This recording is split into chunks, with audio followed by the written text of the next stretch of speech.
Well, how in the hell are we doing, everybody? It is your boy here live. Nomad Dan is back. Last week, I tried chugging beers like Stone Cold Steve Austin.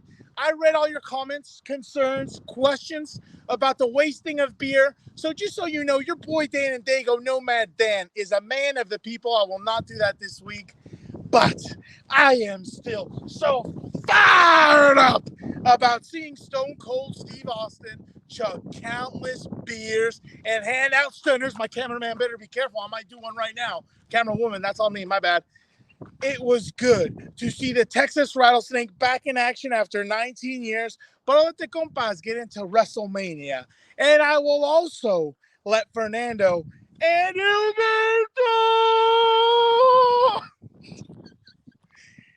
get into the Chargers draft needs, which, by the way, I saw little things floating around that was very naughty from this blue check mark brigade. I saw someone say, we're going to trade with the Chiefs to let them get a receiver?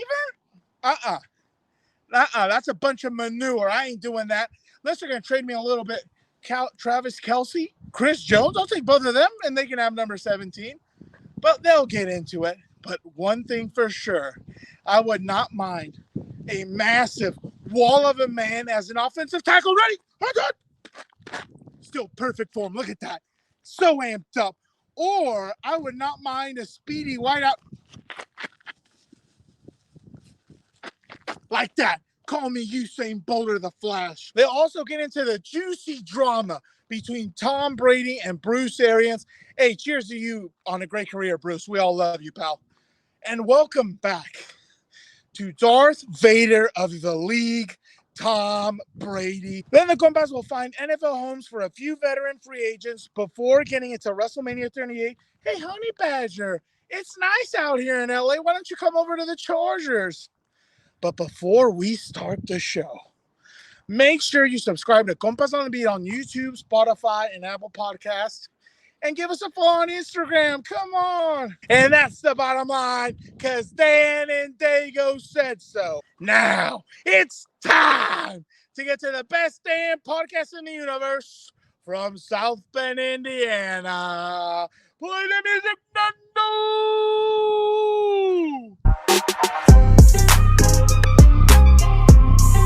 Welcome to Compas on the Beat. I am Fernando Ramirez, Notre Dame beat reporter for the South Bend Tribune. With me, as always, my co-host, my tag team partner, Gilbert Manzano, OC Red Shirt, LA Daily News, Chargers beat reporter. What's up, bro? Fernando, what's so funny, man? You're laughing at these intros now. You can't do without a little giggle here, a stutter here. What's going on with the intro, man? And good to see the San Diego hat down there in South Bend.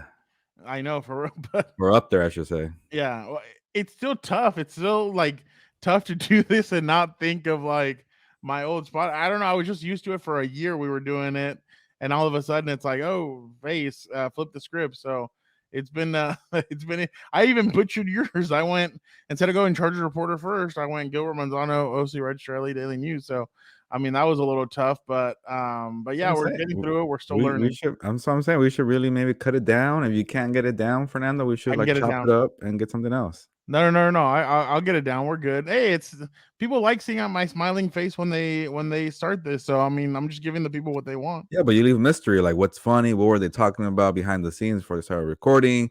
Did Gilbert say a funny joke? Is Fernando laughing at something he's watching because you're always watching the Pat McAfee show? Maybe you're watching in the background. No, and you multitask. I don't know. Why are you laughing, bro? When I'm on when we're doing Compas, you have my full undivided attention.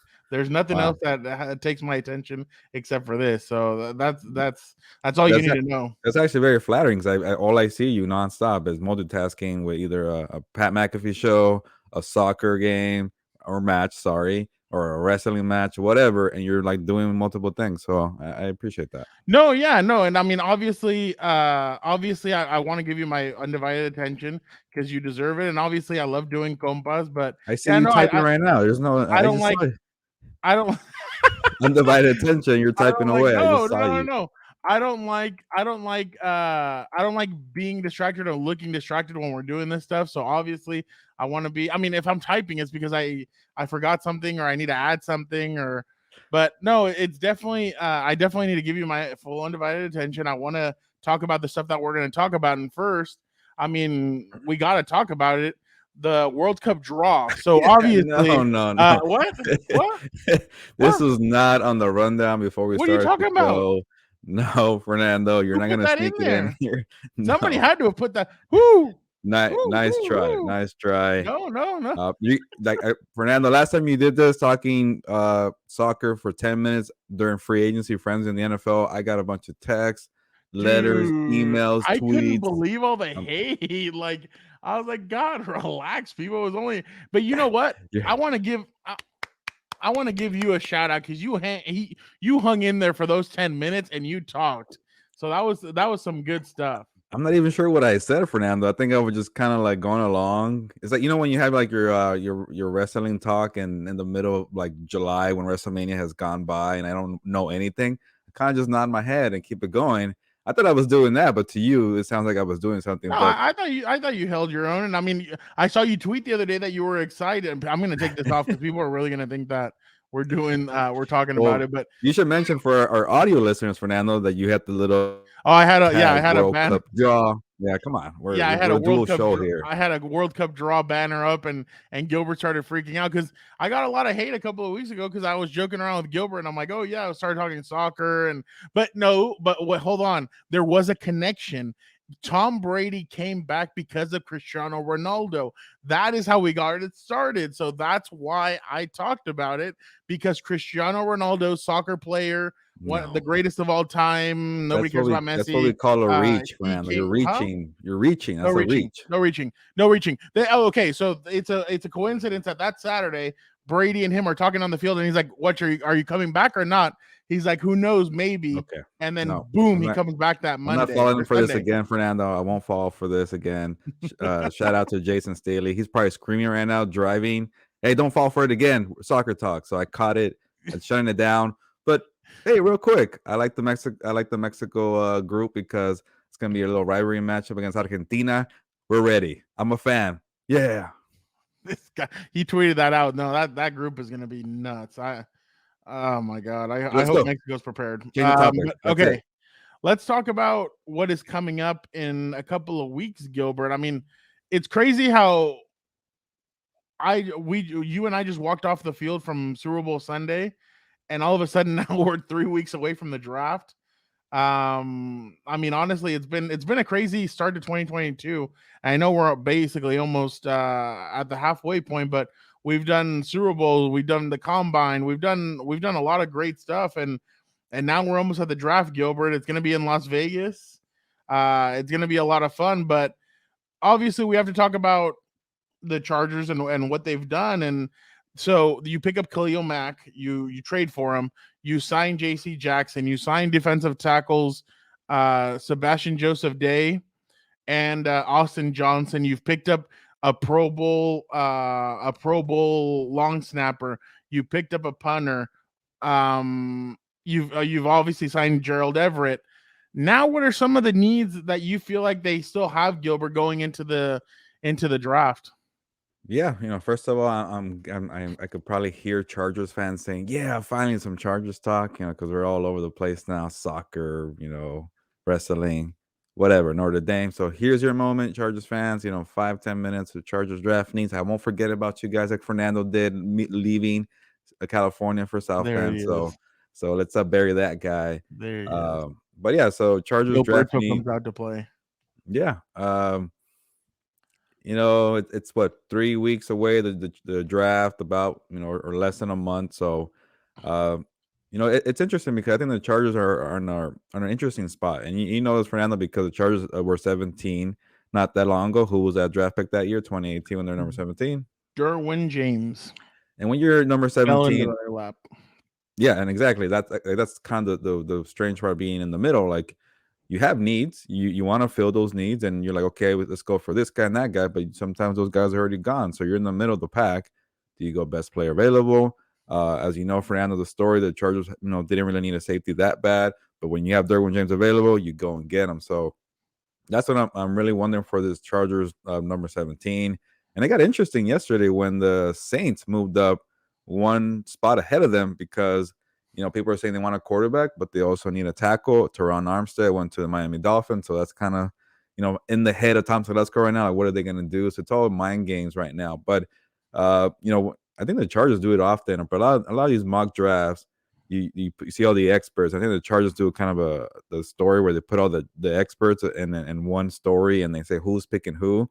And all you see now after the free agency frenzy, because went defense heavy, is tackle. They're all assuming they're going to go get a right tackle to help out and protect Justin Herbert. I know you hate that kind of group thinking, Fernando, because you think you're more a best player available guy, not reaching for needs. And I think at that spot, if you go for a tackle, like the two top guys, I'm going to butcher their names. The guy from Alabama, Neal, and Icky from NC State, got that right. They're going to be long gone.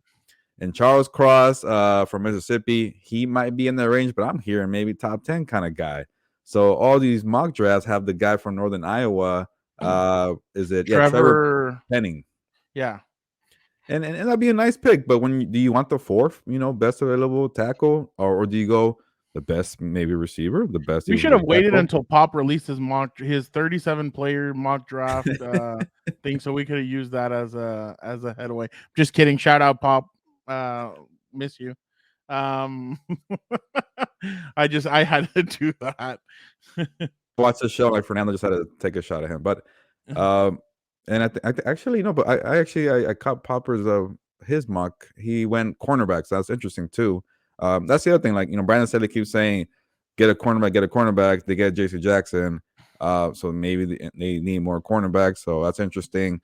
But I think for me, I do like how it worked out last year for Rashawn Slater. You want to tackle, now you want that right side.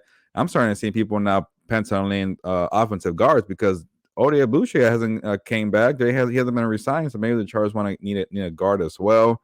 I don't know how much I buy this whole plan of Matt Filer kicking out to right. You go draft a guard or give Brandon Hymas a chance, but I don't know, Fernando. I guess I'll go with this. I can let you kind of give your 2 cents. But I am more on the player available camp. Like it would be nice to see Davis there at 17. I don't know. Maybe the other guy from Georgia, Wyatt, also defensive tackle, because I'm not really sold on what they did up front on the defensive line. And they need more bodies there. So either Wyatt or Jordan Davis is my kind of plug-in guy to fill needs. But man, wide receivers might be a sweet spot for 17. I think Chris Olave could be there. I don't know about Garrett Wilson. People might see him as a top 10 pick. I don't know about Drake London. He's more of the Mike Williams kind of role. There's a guy from Penn State, Johan Dotson.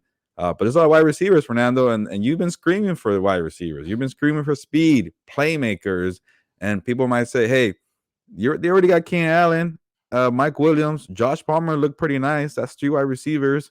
And just throw in a little Jalen Guine out there, Fernando, and that's not good enough for you. You were 9 and 8 with that last year. What's gonna improve this year? Like what? Jalen's gonna get quicker.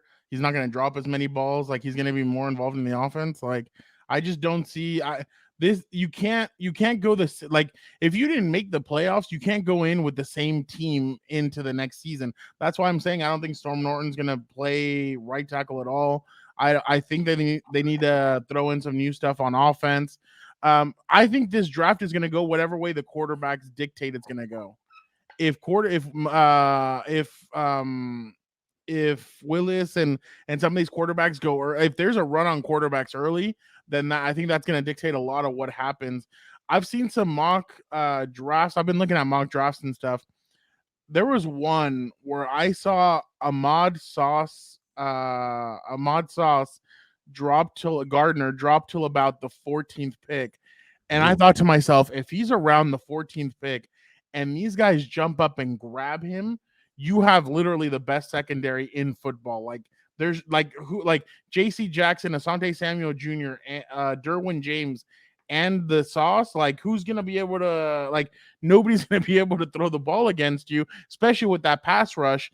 But I mean that's obviously trading up, and Tom usually isn't known for trading up. But I just think if a guy like the Sauce is around there, you jump up and you grab him. But I've been more of the Jordan Davis. No, you know what? And you know what I've been thinking about? If they did get Trevor from where'd you say he went? North Dakota State?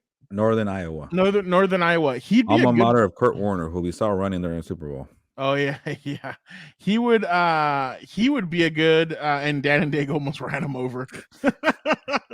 uh, uh, and not it would have been an accident. It wouldn't have been because Kurt Warner never has done anything to Dan and Dago. He never wore Chiefs colors or Raider colors or Bronco colors. But I really do think that Jordan Day. I'm with you. I don't think they've built up the defensive line to the extent of saying, okay, that's done, that's ready. My thing is, Gilbert, and I still think for some odd reason they are plugging Jerry Tillery in as a starter. Like, you can move the other two defensive linemen however way you want. I still think they're going to plug in Jerry Tillery as a starter. And I've already seen it for 3 years, and I haven't seen any improvement in any of the years. If anything, I've seen regression. But I mean, hey, if that's what they want to continue on doing. By the way, I need that question asked soon, Gilbert. And in my honor, I need that question asked. Which one? The Keenan Allen one? No, the 5th-year option for Jerry Tillery. Well, I guess we can ask him during the draft. Yeah, that's coming up pretty soon. But I really do think that the Chargers need to go. And this is the thing when we come to the offense, the right tackle is a need. They really do need a right tackle. I, like you, am not buying the Matt Filer. That left side of the offensive line was too good last year to shake it up. Why would you want to shake that up? That left side was way too good. If you can bring in that right tackle, if you can bring in Trevor, that would solidify your offensive line. I think you probably have one of the better rosters in football. Jordan Davis would add a whole hell of a lot of mass to that defensive line, which would definitely help the Chargers out a lot. Obviously, linebacker, they're not big on because in Brandon Staley's scheme, linebackers kind of plug and play. The one thing I'm interested in is obviously, like you said, cornerback. If a guy's able to fall, like if Ahmad Sauce does fall, you know who I even saw fall? Derek Stingley? I can't. No. Kyle Hamilton from Notre Dame Oh, fell. I saw that too. One of them close to the Chargers, which is crazy because he can't run under a 4.5 40. People are knocking him already. It was just the 40 time. Yeah. But you know what's funny, Gilbert, and I mean, I was covering the Chargers around that time with the whole Derwin James thing. It's reminding me a lot like Derwin, where Derwin in some mock drafts he was the 3rd overall pick, the 4th overall pick. And then that day he just starts falling and falls. If you have at the start of the season Kyle Hamilton and Derwin James as your two safeties, you literally like that would be an incredible safety tandem. But going back to the whole receiver thing, the only reason why I keep on smacking the table and keep on saying they need speed is because they don't have it. You have Mike Williams, you have Keenan shifty. Mike is big and aggressive. You need a speedy receiver that can do more than just go. Like, that's the thing. Jalen Guyton's good for what he's good for. Straight down the line, go catch me a 50-yard pass, touchdown pass. He's good at that. But he's not good at the slant routes, at the out routes. His running tree isn't what it should be for a guy that could take advantage of it.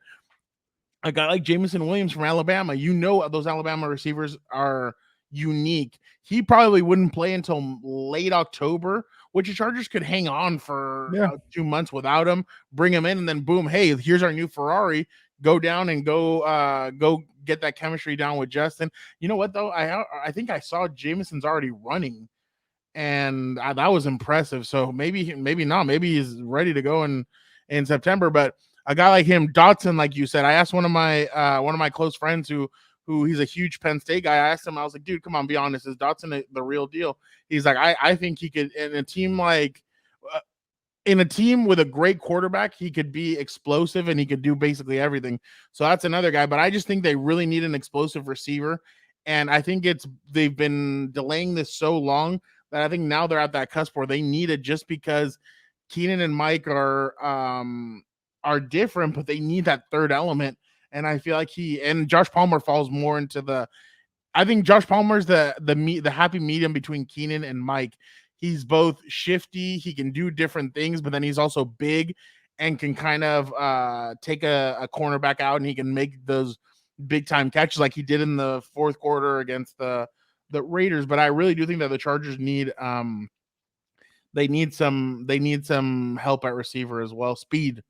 Yeah, I guess I'll end it with this. When such a unique spot like we just mentioned a bunch of different scenarios: corner, defensive tackle, wide receiver, offensive tackle, offensive guard. They have needs, and they're going to be good players I don't buy the available. guard thing though. I also heard, I saw somebody tweet out, oh, hearing, and he was a blue check mark person. He said hearing that a lot of noise from the Chargers about going interior, but I just don't. I would be surprised if they went Yeah, interior. but if you do that, then you would trade down. So, Yeah, or exactly. and I Did don't know, you see but Todd McShay's? My bad. I'm sorry. Did you see Todd McShay's mock draft today or no? I did not. Todd McShay has the Chargers trading with the Kansas City Chiefs, trading down, and they get Oh, Jamison Williams. I'm like, yeah, dude, good stop. luck with that. I know Yeah, the Patriots and the Dolphins just had a trade for Devontae Parker, but like, come on, let's slow that there's down. no way. But one thing I did see, speaking of one more mock draft before we move on, Peter King had the Chargers trading up in the top 10 to get Charles Cross. So if you want a guy like that, I say get aggressive. They've been aggressive all offseason. Go get Charles Cross. This would Fill be a the most need, get a good player. aggressive offseason of Tom Telesco's like career. So why not go in top 10 and get for sure your right tackle? Don't mess around and have a good line for years to come. Yeah, no, definitely. The only crazy part is they're not gonna have they in that scenario, Gilbert. They may not have. You may be off Ooh, Friday chilling on that because they second day would be nice. Yeah. that third overall that third pick, even the third pick would be gone. The third that third pick that would be gone. That would be done. Yeah. Keep it going, man. They have a bunch of So picks. there you go. I mean, who knows? But or maybe they can jump back in. But I think if you can come away with and you need more depth for special teams, because I know that that's been a big emphasis for them. I'm still holding out hope. I know you haven't. I think you're done with it. I am not done with it. I still think Matt Ariza could be wearing a Chargers jersey. I would like to see him there. I think just because of that quote that he gave us, where I asked him, I'm like, dude, if you're drafted by the Chargers, because he said growing up he was a Chargers fan, being in San Diego, and he remembers going to the Q and everything, or the Murph, whatever you want to call it. And I asked him, I'm like, hey, so like if you had to, I was like, the Chargers don't punt much. Are you good with that? He's like, yeah, I'm good with it.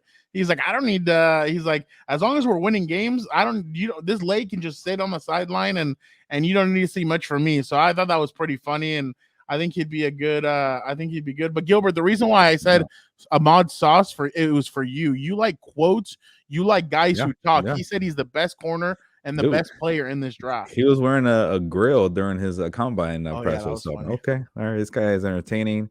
I like that, but yeah, I'm already off the Riza train. I don't think it's gonna happen. They I got a do. kicker, No. and I think just kind of looking at the breadcrumbs. I think Tom has mentioned that he doesn't have enough hang time. Ariza, so maybe that could be like a little knock on him. I don't know, All of but a sudden. Oh well, whatever. actually, he drafted Pat McAfee. Yeah. So That if was that's if he knows his punters, I mean, not enough hang time for him, then maybe that's why they went and got this JK guy. Scott. what's funny is that Pat told the story on Pat McAfee show, and then Tom told us one time, and I remember I asked him, I'm like, hey, when you drafted, when you went and like, what was your purpose of watching West Virginia? He's like, oh, I was there to see Hakeem Nicks, the receiver that ultimately went to the Giants, and I kept on seeing this punter. Like his kickoffs, incredible. His punting, incredible. And I thought to myself, And I talked to the guys, and we ended up drafting him. I'm like, oh wow. And Pat said the exact same thing, and I was like, oh well, there you go. That's so. Yeah, maybe Tom does have a little bit of something there, but all right, moving on. Let's By go. the way, Fernando, every time you mention Pat McAfee on the show, I'm gonna take a drink. There you go. Okay, now let's go to the World Cup draw, because that is the important part No, of no, everything. No World Cup draw. All no. right, we'll move on. All right. Maybe in October when the World Cup is getting closer. I'll give you that. Ooh, yay. I'm excited now. Trick or treat. Fernando gets a treat by talking soccer. Growing up, Gilbert, I mean, you and I are both obviously we're both Mexican. Growing up, our aunts, grandmas, my mom didn't well, actually no, my mom did watch some, but telenovelas. Obviously, they love it. They love watching it. They love the drama, the suspense, like, oh my God, se acostó con él. Yeah, all that stuff. My favorite telenovela right now is Tom Brady and Bruce Arians. I find this so amazing that and I don't know what you think, but obviously Tom Brady retires, and he retires for about a month, goes and sees Cristiano Ronaldo. Ronaldo enlightens him, and then he just says, You "I'm gonna stop come mentioning back." that. We've He's heard like, this "I'm gonna." story many times. He's like, "I'm gonna come back. I'm tired of retirement. I want to come back to the NFL." Then a week later, Bruce Arians is now all of a sudden taking a front office role, and now Todd Bowles is the head coach. Gilbert, make it make sense for me. Explain it to me like if Michael Scott says, explain it to me like if I was 5. What the hell happened? I'll start by saying this. I'm not as fascinated by this story like you are. I'm kind of Really? annoyed by it. I don't care for it. Just a lot of needless drama. But I'm also annoyed. It's a little It's kind of, fun. and it's also very fake. It feels like Brady and Bruce, like Brady being at the press conference for Bruce and giving good words for Arians. It's all a front. I kind of believe there was some rift there. Like it just doesn't. It smells funky. And I know Bruce Arians took a shot at a couple people saying, "Hey, you gotta write your stories and you gotta do what you gotta do." But you could still, you know, say you and I, we're gonna clash on this podcast. I don't like the way you do this. I don't like the way you do that. And then we could like not like that. But then when the podcast is over, we're still gonna be friends, right? Like it's just business. We know we're trying to make this work. We're gonna have a riff. We're gonna clash. And maybe after a while, like, hey, Fernando, we're not agreeing. We're not seeing eye to eye after 2 years. But we're still friends. No hard feelings. That's what I think. What happened with Tom Brady and Bruce Arians? That's why he was there. They're still buddies. They still won a Super Bowl together. They made it work, but for 3 years, I can't do that anymore. Brady probably said. Bruce Arians like, hey, I'm already in my late 60s. You're probably right too. Why fight? Oh, we got Todd Bowles here. He's my guy. Let's set him up for a nice little cushiony job here. So I think that's how it went down. People are kind of reading more between the lines, like, oh, it's like a big fight. No, it's just kind of a little, business. Like we disagree, but maybe it's a good time to part ways. And I just don't like how Brady and Bruce are trying to really convince us like they're all buddies, and like, come on, like we don't It's need all fake. that. Yeah. I think Tom Brady. No, I no, hell no. I think Tom Brady retired to show Bruce Arians, because Bruce Arians even was cocky enough and said, "I was planning on winning it all with whoever his Blaine backup Gabbert. Blaine Gabbert, or Yeah, I know. whoever his backup quarterback is." I'm like, yeah, And I really do think that there was beef, and I really do think that Tom Brady was told, if you come back, well, because I think Tom Brady, what he did with that retirement was try and go to the San Francisco 49ers, go home and play in front of his parents. And I know his mother, I think his mom has cancer, or she's cancer free, something like that. And I think that um, Tom would like her to not have to travel as much and go there and watch him in San Francisco and then play for his hometown. He loved Joe Montana. He loved Steve Young. So, and I think that he retired, and then I think because he went to Manchester United with the owners. No, hold on. No. Hold on. The You owners, just love that Brady went to go no, watch some the soccer. owners of the Tampa Bay Buccaneers are the owners of Manchester United. So he went with them to a game, and they were out there and everything.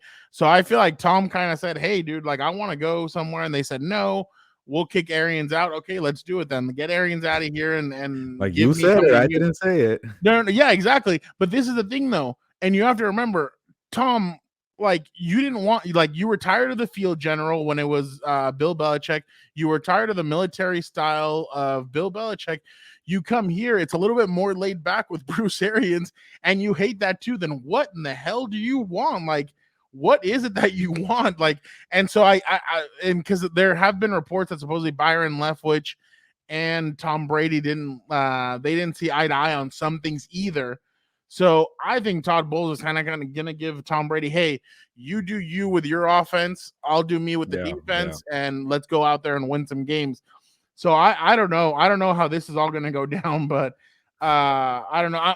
Hey, congratulations to Todd Bowles. He finally inherited a team that's not bad. I remember he did a good job with the Jets his first Yeah. season, maybe They his won like second 10 season, all games. right. but then they kind of fell off. So Todd Bowles finally gets an opportunity to do this, and congratulations to him. Hey, congratulations to Bruce Arians though for honestly being for obviously he's hired women, he hires minorities, he does all that stuff. So I mean, you have to tip your cap off to him. And I think I saw a report this morning that Pete Carroll yelled at all the owners about, hey, you have to hire, if you're really all about this, you're gonna have to hire people that think differently than you and I. Because I mean, you and I think differently than Dean Spanos. You and I think differently than I mean, basically, I mean, and I'm not trying to put I'm not trying to put anybody on the spot, but I'm saying like we all think differently because we have different backgrounds. Like everybody has a different background. You and I think differently than our good friend Nick. You and I think differently than Pop. Like, you know what I mean? Like, I mean, hell, even you and I think differently sometimes. But I mean, it's just the what? Often. No, not often. No, yes. We're on the same page more than 90% of the time. No, but we both love Dan and Dago. Anyways, but yeah, like obviously the owners have a big part of it, but I think the coaches too, the head coaches are the ones hiring staff. Like, stop putting on the blame on the owners and hire the coaches on your staff like Bruce Arians has. So I want to see more of that from the coaches, taking accountability, not just talking about it and looking nice in press conferences. But the owners got to hire the head coaches also. So it kind of goes both ways. But that is something you're going to remember for Bruce Arians' legacy. Won a Super Bowl with the Buccaneers. Did a great job with the Cardinals with Carson Palmer. And he's the quarterback whisperer. Your brother knows that because he read the book, the QB Whisperer. He had Andrew Luck, Peyton Manning, Big Ben. Remember, he took over for Chuck Pagano when Chuck Pagano was diagnosed with cancer, and he took over and won Coach of the Year as an interim. Yeah, so he has a crazy story because he was just kind of stuck as an assistant coach for many years, and out of nowhere he just blew up, got really famous, and now there's a case for him to be in the Hall of Fame. I think he deserves it. Yeah, and I mean, and yeah, no, of course. And then he obviously brought Byron with him when Byron was with him with the Arizona Cardinals, and then he brought him over when he took over the Tampa Bay Buccaneers job. So that was awesome. But one of the things that I feel like kind of happens though, Gilbert, is that the reason why sometimes this doesn't get done is because, like, say that you got me into the NFL, and I'm like, dude, thank you so much. If I ever get a head coaching job, like, I got you. And then boom, like, I end up getting a head coaching, you get fired. Well, what am I going to do? I'm going to be like, hey, I owe Gilbert one. I'm going to bring him in, and I feel like that's what happened. I feel like that's kind of snowball affected into the NFL, so much so that now it's just ridiculously, like, Vic Fangio got fired. Like, some of us thought, I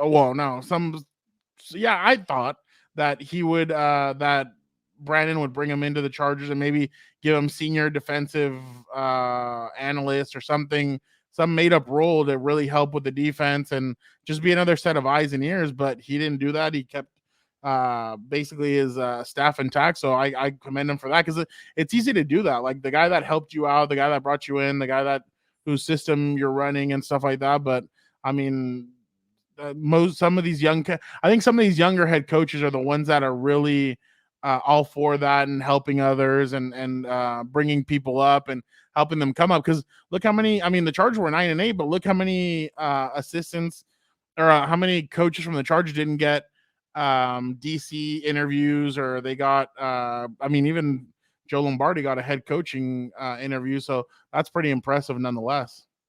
Yeah, Kevin Koger got a couple for OC. Yeah. Michael Wilhoy got one.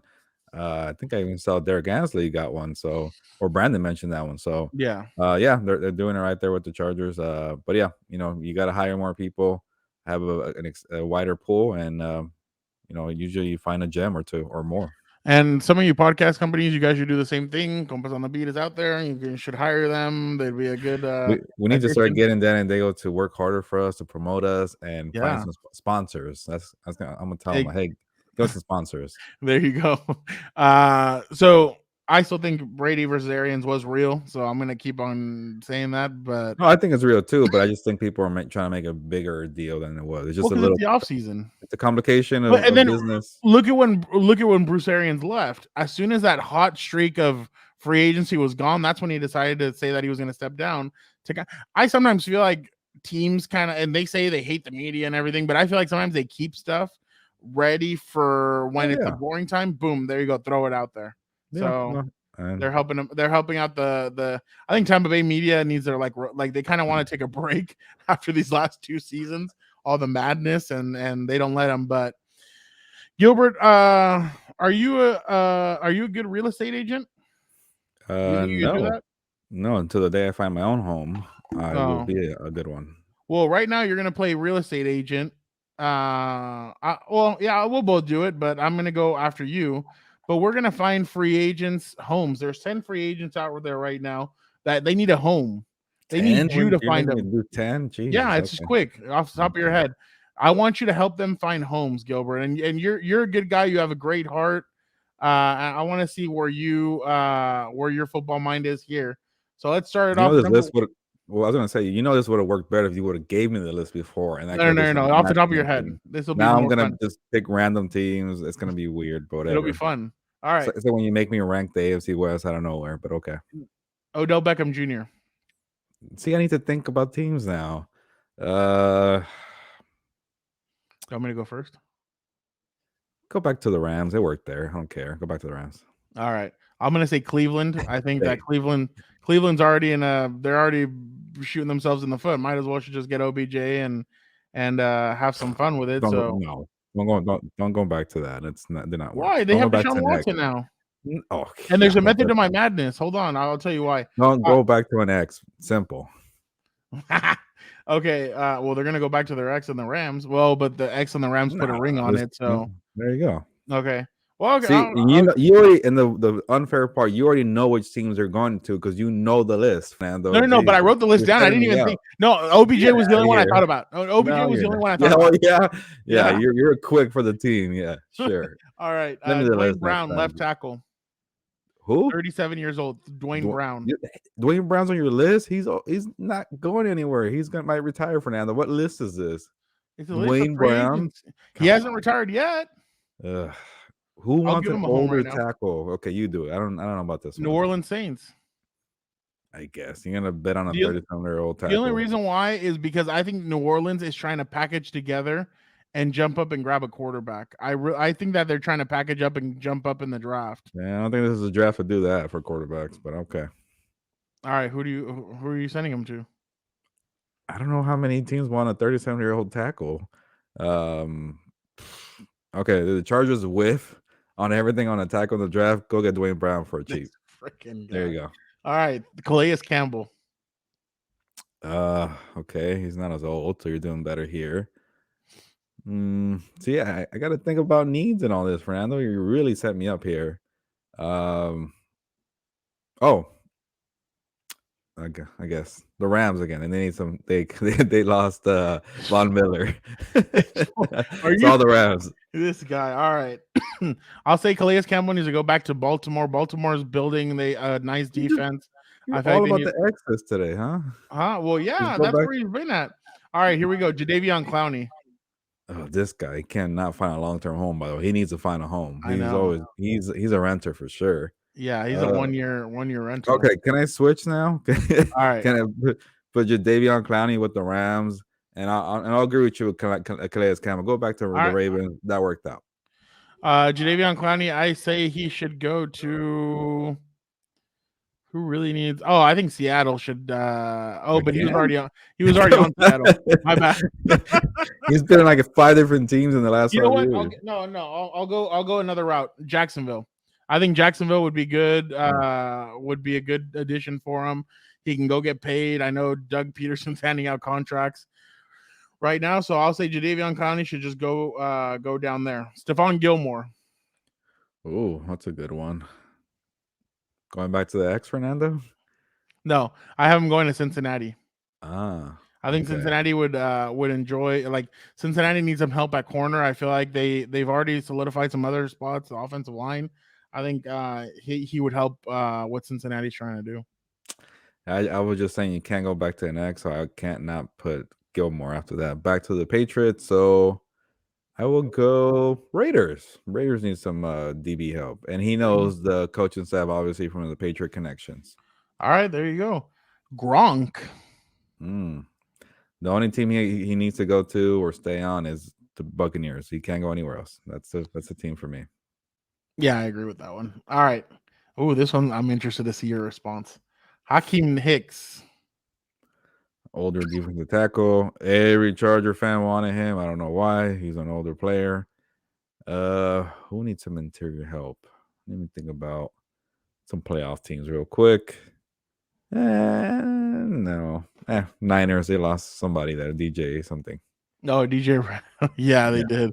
I'm gonna go with the Chargers. I feel like the Chargers, even if they get Jordan Davis, I feel like they could use. You need a healthy rotation. I'm still not buying a certain individual, a certain player in there. So Yeah, but if you get Jordan Davis, you're kind of set. no, yeah, but you need a rotation. Guys are gonna get hurt. You need other guys. This is Fernando, where I know you already left the beat. You have not been here, Brandon Staley. He is like, get young, young, young. I hate old players are old. So it makes me feel old for the way Brandon's been talking. I'm just saying. Okay, well, yeah, maybe I haven't been around, but whatever. I'll say that he goes to the Chargers for the connection with Brandon Staley. There you go. There's a An connection, old people. buddy, Melvin Ingram.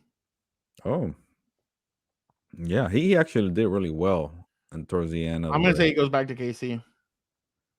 Yeah, why not? It worked. Okay, so this is why I was saying there's a method to my madness. Jarvis Landry. I say he goes back to the Browns. That's why you have OBJ, you have Jarvis Landry, you have Deshaun Watson. He just got cut by the Browns. I don't think that's gonna happen. Yeah, because of his cap hit. You know what? I think Jarvis goes back. No, not he goes back home to New Orleans and goes with the Saints. Ooh, speaking of that, I know where they're headed. Reunion. Yeah, no, number 10, Tyrann Mathieu. You think that's where he's going? I'm as soon as I woke up and I saw the news, yes, he's been loving going back home on the LSU tour. He'll be happy. I know they don't really have a quarterback that's gonna stink, but get another guy like Jarvis Landry, you kind of get the LSU connection. You're home cooking. Maybe they draft a quarterback like Malik Willis and he does well. I don't know. He's the only quarterback I like in the first round. They can make it work. So Honey Badger, go home. Dan Dago's not going to be happy with that one. He's not going on the Chargers. He wants Tyrann on the Chargers. You can't beat them, join them, huh? I think New Orleans. Well, you know what, and we've talked about this before, and I've told you that I think that Tyrann Mathieu on this Chargers defense could really like bring out the best in this team. He can his hands stick to the football. He creates turnovers. He does everything that the Chargers have hoped Nasir Adderley would do. But I would just I don't know, Derwin James and Tyrann Mathieu, JC Jackson. I just feel like that combination would be incredible. And Asante and whatever else they have. But I mean, obviously I understand the money and all that stuff. But yeah, I think Tyrann with the Saints would do a good job. He's back home with them. But if I was a Charger, I'd still make a call and see where his head's at and if there's any way you could bring him in. But I don't know, he's 29. I saw a report that there's a lot of teams that feel like there's a lot of wear and tear on his body. But I don't know. I just think that with the Chargers, he would do good work with the secondary. But all about the price too, man. I'm sure. No, I know, and that's why but he probably they're not going to pay $10 million for that. So I completely agree. So yeah, New Orleans is. I agree with you. New Orleans is a good place for him. He's back home. He's back there and everything. So Gilbert, you did a good job finding these guys homes. Yeah, you again, you were not helpful in this exercise of not letting me know the list. I could think, properly and have some good analysis. I wrote the list like 5 minutes before we got on here. So I thought your list was entertaining, so you got me to Dwayne Brown. But okay, that was only one. It was OBJ then Dwayne Brown. You really want to know where Dwayne Brown's going on, Fernando? No, I just thought that it'd be a good. I mean, all we have here, we didn't have any offensive linemen, so I thought, I'll throw Dwayne Brown in there. Let me see real quick. What are you looking up? Anybody else interesting? Okay, all right. Oh, Will Fuller. How about that, Fernando? Julio Jones, you forgot. Come on, Fernando. Julio Jones is going to go to Indy. You forgot your boy Melvin Gordon, too. Denver. See? Joe Hayden's out there. Really? He's going to go back to Pittsburgh. Who? Riley Reef, another tackle. But yeah, he's not. He's part of the Dwayne Brown category. But let's move on, Fernando. It's been 40 minutes. We haven't spoken about what you want to talk about. I know, and I'm so hyped. WrestleMania 38 happened over the weekend, and man, was it exciting. I mean, honestly, like I didn't know what to expect, but night one, man, that was The better night. freaking nuts. Like the Miz, Jake Paul, no, Logan Paul versus the Mysterios. Great, entertaining match. The Miz, obviously, skull crushing finale to Logan Paul, and the stadium erupts. I thought that was incredible. I really think that the match that stole the night. Well, there's two things that I thought really jumped out at me about the first night at WrestleMania, but Becky Lynch and Bianca Belair put on a show. Like they really, I think they had the best wrestling match of the whole 2 nights. Like they just put on a show. There was numerous times where you thought they were going to jump out, they were going to kick out, they were going to do different things. So Gilbert, do you remember that one kick to the face that Bianca took from Becky where we all like were like, ooh, that was a nasty hit? Yeah, I think I remember that. Yeah, okay. So Bianca shows up last night at or showed up Monday at Raw. Her eye was swollen shut. Yeah.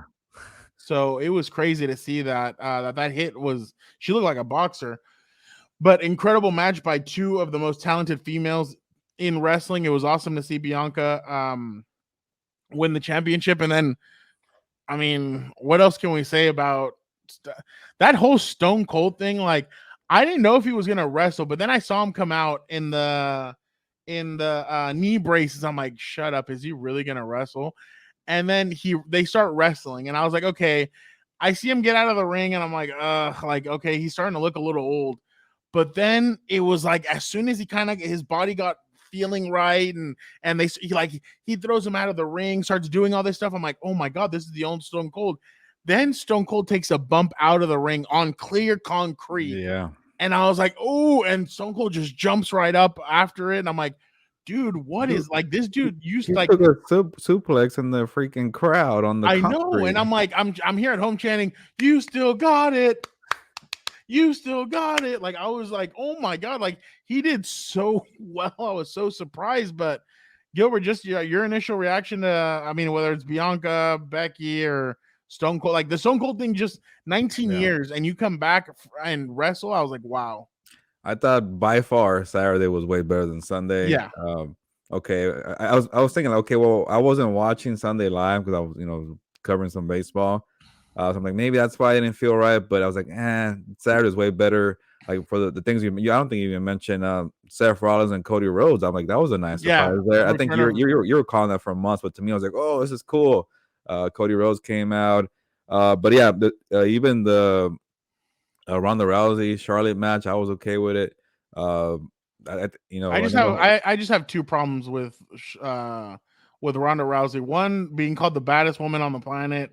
Dude, come on, get the hell out of here. Like we all saw her get knocked out twice. Like, and then she was crying on Ellen's show. Like, get out of here. Stop. Like, and then her cry, Fernando, apparently. Well, you know what I mean. Anyway, it's a different. And then her microphone skills suck. She didn't win, so that was good for you, Fernando. For me, the baddest woman right here is Bianca Belair right behind me, and that's why it's hanging there for the last year because I was waiting for this moment for get her championship back. I think it wasn't fair that she lost it in 28 seconds to Becky Lynch, who hasn't been around for a year, came back and took it. But see, Arash kind of agreed with what I had said. I thought it was like a last second, like get out there and go. Yeah, and then they probably saw, oh, we read this wrong. People really love Bianca Belair, but it kind of led to a nice storyline to the lead up of WrestleMania. Like Becky Lynch was a man, people loved her, and she just became heel now, and people really love Bianca Belair. I just still hear some split cheers for both women, so that kind of is a good sign for the women's division that there's two superstars. And I'm with Becky Lynch. That was the main event of Saturday. But you can't you have Stone Cold, and you should have him last. And I love that Stone Cold competed. I was a little worried because of that first moment where Kevin Owens. By the way, Kevin Owens underrated on the mic. He's really good on the microphone. Underrated. Him and Stone Cold on that whole little talk show were great. Kevin Owens played a great heel. bashing Texas all day. I'm sure Dan Diggle was pissed off at home that a Canadian was saying you can't wear cowboy hats. I love that whole back and forth. But then when they started to throw it down, I was like, oh no, Stone Cold, you're too old. Don't like they think they were like standing for 10 seconds. Who's gonna throw a punch? I'm like, don't do it, man. I could hear your knees crack from my house. Your knee brace ain't ready. And then sure enough, it started throwing some punches. I love how Stone Cold put him on his what is it called, the motorcycle thingy. Oh, that was He hilarious. put him in the car and he went up, and it was like a street brawl. So Stone Cold, was great. I loved all the beer drinking at the end, tossing it. I know we're still on Saturday, but it was good to see on 2 nights the whole beer drinking from Stone Cold. So overall, Saturday was much better, I thought. 100%. I don't want to get into Sunday already, but I thought it was a little slow. And I'll let you talk about your boy, but he was the show of Sunday. I don't know about the main event for me, Roman Reigns and Brock Lesnar. It was okay, but it could have Yeah. been better. But overall, your boy was the star of Sunday. Yeah, just real quick on Saturday, I forgot to mention the Cody Rhodes coming back. I think it's incredible, and it opens the door, Gilbert, now for AEW wrestlers who are unhappy come back to WWE. And it's funny because his dad is the American Dream, Dusty Rhodes, and he's the American Nightmare, Cody Rhodes. So I think it's incredible. It's an incredible storyline. Gilbert, if you have any time, you need to go watch Cody Rhodes speak. I'll send you the video. I don't know if you're going to watch it or not, but Cody spoke last night on Raw for about 10 minutes. Huh? I was going to say probably not. Okay, so it was for 10 minutes he spoke, and he talks about how his father won a championship, and he's like, Dad, I didn't know you had won the championship. He's like, son, it wasn't real. I won it off a count out. That was the only time they ever gave me a WWE championship, and to me, it doesn't count. And he's like, Cody says, 8-year-old me told him, Dad, or he said, for years I fought and I fought and I fought to try and bring him the championship, and say, Dad, this one they can't take away from us. I'm getting goosebumps right now because it was a good speech. And he's like, this one they can't take away from us. Well, Dusty Rhodes died a couple of years ago, but Cody's like, my dream hasn't died. I want to go get that championship, and I want to bring it to where he's laid to rest, and I want to give him the championship like I promised I would. So that was a great moment. Also, Undertaker's retirement or his Hall of Fame speech. If you haven't gone to go listen to it. I know it's about 40 to an hour. It's a great speech. Just the way for 30 years he couldn't show emotions, and this whole week he showed emotion all weekend. It was incredible. His speech was great. It talks about how we should live, not how we should live as a society, but that we should help others, that we should never think we're bigger than anybody. He said, every time I would walk in, the janitor, the guy fixing things, the hair seamstress, the this, the that, I would say hi to everybody no matter what, because nobody is below me. We're all human beings. And I was like, wow, okay, I'm impacted. Because, Gilbert, I'm kind of like that. Like, I always say hi to everybody. I like joking around with people and stuff. And that's kind of how I've always lived my life, that I think people are awesome and I like to get to know people. But I thought that was incredible. But yes, night 2, Pat McAfee stole the freaking show. Like, Frank. It was so many. Do you know that Stone Cold's like beer, like it really does have a lot of alcohol in it, like, and so like he's drinking like 10 cans, and I'm like, dude, that dude's gonna be so messed up. But I just thought it was incredible. Pat wrestled so well against Austin Theory. Then he challenges Vince McMahon. Then he gets into it with Vince. And then obviously Stone Cold comes out for night 2. And night 2 he comes out and he stuns. It was an ugly stunner, but he stuns. He tries to stun Vince McMahon. Then he shares his knees okay. Pat. He didn't tear an ACL, right? Yeah, he shares a beer with Pat, and look what happens. Pat sold it so beautifully. Like the way it's coming up is hilarious. Like a water fountain. Exactly. So I thought he sold it well. I think Pat really stole the night, and I can't wait to see Pat wrestle more. I hope they do. How about Pat, wrestling in Jordans and jeans? Is that always a attire he's gonna wrestle in? No, and he had a chain on too. Yeah, like what just came out of a street brawl. I mean, a bar brawl. Exactly. I was surprised that he came out like that too. I was like, oh wow. But this other funny one I have to show you. Like after he gets stunned by Stone Cold, he's laying there, and I don't know if you saw this shot, Gilbert, where he's laying there. And he's drinking a beer. Hey, what else can you do after you get stunned, man? You just gotta drink a beer. Like that is just hilarious. Like He's just laying there. He's shrinking up. And good promo for Stone Cold's beer. I gotta try it now. This Dude, Dan and Diego was Skull telling me the beer. exact same thing. Now he wants to try it. So I tip off my hat to Pat. Johnny Knoxville. If you guys haven't watched yet, Johnny Knoxville against Sami Zayn was a low-key hilarious match because of Pat's commentary and because Wee Man comes out and starts fighting Party Boy. But like Pat's like, I've seen those ass cheeks before, and starts like celebrating. He's like, Michael Cole's like, wait, why are you talking so much about his ass cheeks? He's like, Michael, I grew up watching those ass cheeks on MTV when I would watch Jackass, and I just started dying of laughter. So I thought that Johnny Knoxville match was actually pretty funny, pretty entertaining. But man, the Pat McAfee was great. I was with you. The main event, I just watched, like, Uncle Joe was like, hey, I'm heading back to from the Ducks game. What matches should I watch? And I said the main event just because it's the main event. But to me, it's like I thought there was gonna be more. And then I had seen a rumor that The Rock was gonna come out and do this whole thing with Roman, and I was getting excited. It didn't happen because I did see his mom there. I saw her on 4 or 5 different social media posts that The Rock's mom was there, but I thought he would come out and do something, but he didn't. So, but overall, this is probably one of the best WrestleManias I've seen in a long time. So I definitely was happy with it. I just think that night 2, they should have done a little bit more. They should have mixed in. I thought having Charlotte and Becky fight on the same night was too much. I thought they should have moved that one over and given them more help. But other than that, I mean, I thought it was a really good WrestleMania. I think they did a really good job with it. Yeah, it's just kind of hard to judge it because I really liked the first one. I didn't like the second one, so I don't know. Like, a really overall call it a really good WrestleMania. Maybe they need to do a better job of like you said, spraying out the good cards. When I looked at the card, I'm like, Saturday stacked, Sunday I don't really care so much, especially the first 4 or 5 matches of Sunday. We're like, I don't care for these. But I know we got to move on.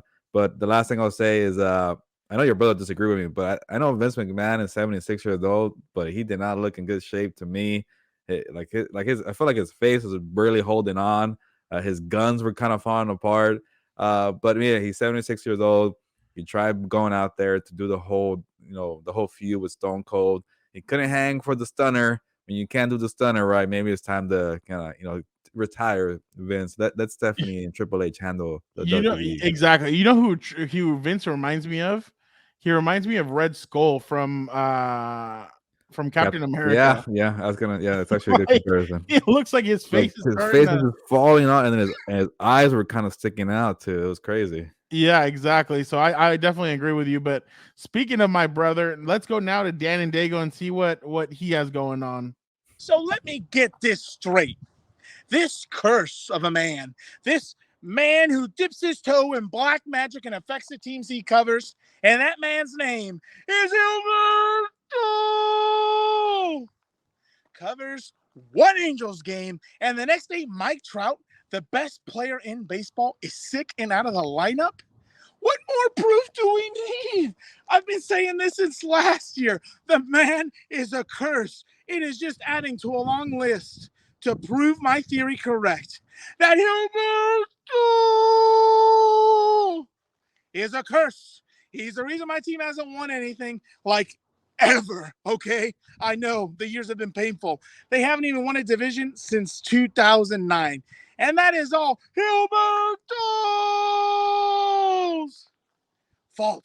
Stay away from my team and the Angels. Stay away from everybody. But okay, now that I've gotten that out of the way, let's hear about Gilberto's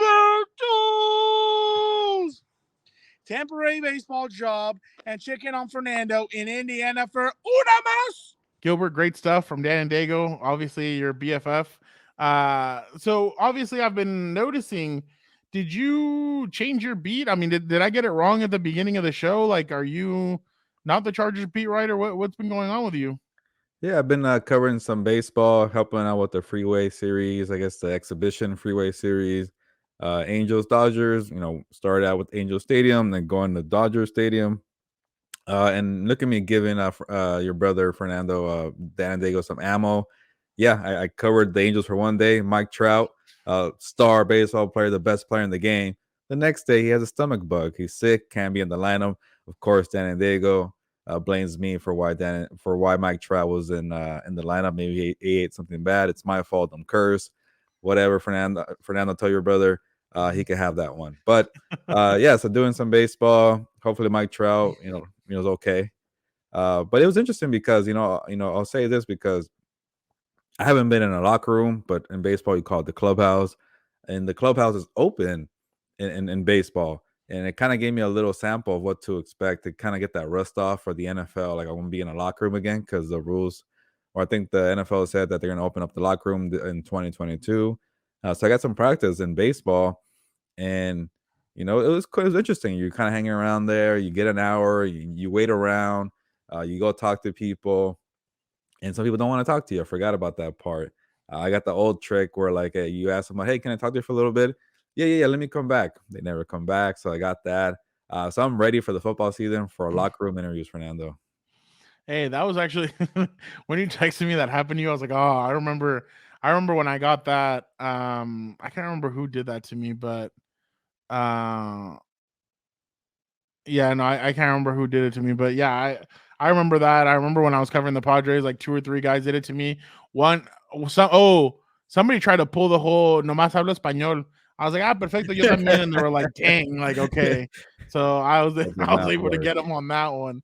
But that's good. I mean, are you having fun doing it, or is it kind of? Yeah, well, like the first day was great. I'm like, oh, I could do this often baseball because it was like the game was 2 hours and 19 minutes. Oh wow. The second game was 3 hours 55 minutes. So Oof. that's the thing about baseball. It's unpredictable with the time. With no time, it's like do innings go by quickly or not? And the game on Monday did not.